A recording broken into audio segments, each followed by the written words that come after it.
episode of Not So Unboxing. For this episode, I am going to be doing the GS60 Ghost Pro laptop by MSI. This is MSI's 15.6-inch full-fledged gaming laptop, yet it comes in a very thin form factor. Specs on this laptop include things such as an i7 quad-core processor by Intel, 12 gigs of RAM, 2 separate hard drives. One is a 128 solid-state hard drive. The second hard drive is a 1 terabyte mechanical drive, and it's all ran by an NVIDIA GTX 870M card.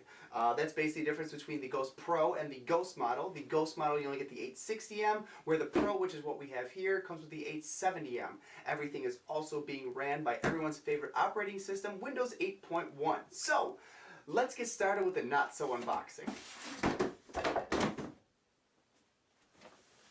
And it's unboxed. I wasn't really going to do an unboxing, hence why the video is called a Not So Unboxing, but I am going to show you what did come in the box. First up is this nice little sandwich baggie right here.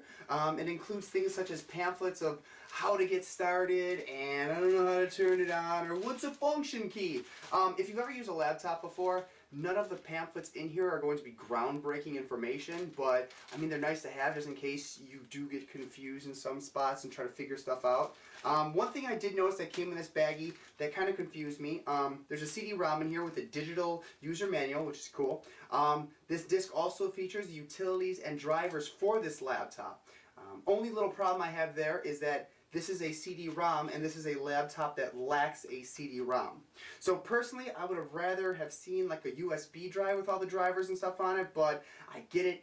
Probably more cost effective to go the disk route, so nothing against MSI, just a little gripe, no big issue. On to the next thing. The next thing they give us is a gorgeous little portfolio.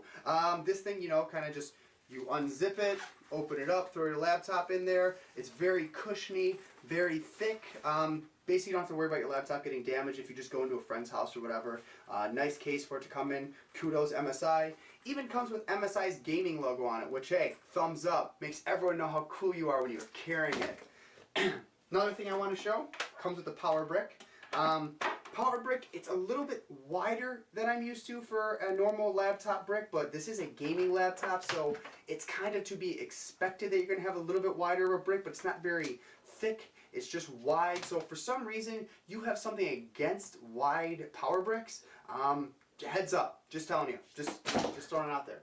Another thing I want to feature that I probably would not normally feature is the box that came inside the box that the laptop came in. This is the MSI box it came in. I normally wouldn't show off a box, but just the style of it and kind of like how they threw it in there gave you a little tingly feeling inside. So I was like, hey, you know what? I am going to show off this box just because it is cool. Good job, MSI. I do like the box. Next thing is the actual gaming laptop, and for this, I think I'm going to bring the camera a little bit closer just so I could show it off without leaning all the way forward. Okay? Alright, and here it is, the GS60 Ghost Pro by MSI. Beautiful, gorgeous, black aluminum laptop. Only problem, it is a fingerprint magnet, so any grease that's on your hands, you're going to see it kind of like how you might be, I don't know if the video is picking up, but you can see it in person with no problem. But it is a gorgeous laptop. Very sturdy built, and I feel like it kind of take a beating, so if you're rough on your laptops, this might actually be a decent option for you. Also, as you notice, the MSI gaming logo lights up when you open the screen and the laptop actually kicks on. Just kind of like the Apple would light up, but it's a dragon, a lot more badass. Go MSI. Now I'm going to flip around and show you what's inside the laptop. Sorry if the screen blinds the camera, but it is a gorgeous 1080p monitor, very crisp, very sharp. Only issue I have with the monitor though is this massive border around the outside. Kind of reminds me of an old 1997-ish laptop, but I get why they had to do that. It's a bigger laptop. They're fitting cooling options, a pretty beastly video card in there, 2 hard drives and everything, so I get why they had to kind of make it the way they made it. But the screen is still gorgeous, no points against them there. The keyboard is pretty much a full-fledged keyboard by SteelSeries. Has a lot of coloring that you can change with all the options and stuff. That's actually programs and drivers within the laptop itself. The keys feel nice when you actually hit them.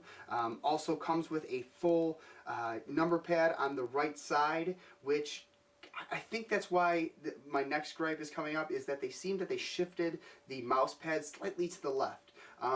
You get used to it after a while, but it kind of takes you back when you first start using this laptop. And I believe the only reason they had to shift it was because this number pad, because if you look at just the normal keyboard that comes with the laptop, it's pretty much centered where it should be in accordance to what a typical laptop would incorporate.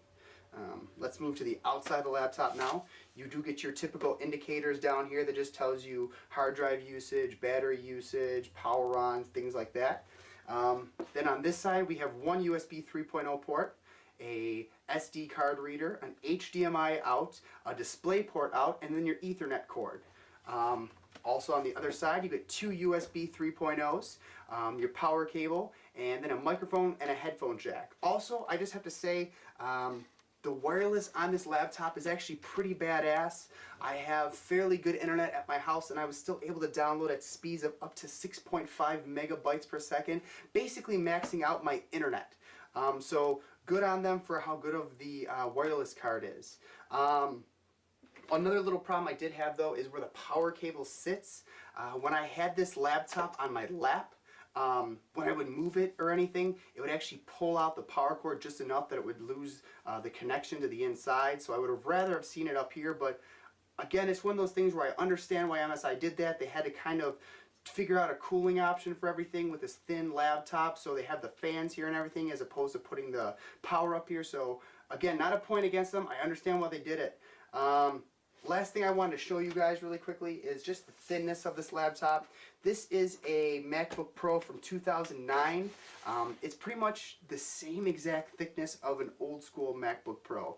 I don't know how it compares to the newer MacBooks. I think the newer MacBooks are actually a little bit thinner. So if you want to get an idea of how thin this is, just kind of go to an Apple store and look at a MacBook and you'll get an idea, but it won't be the exact.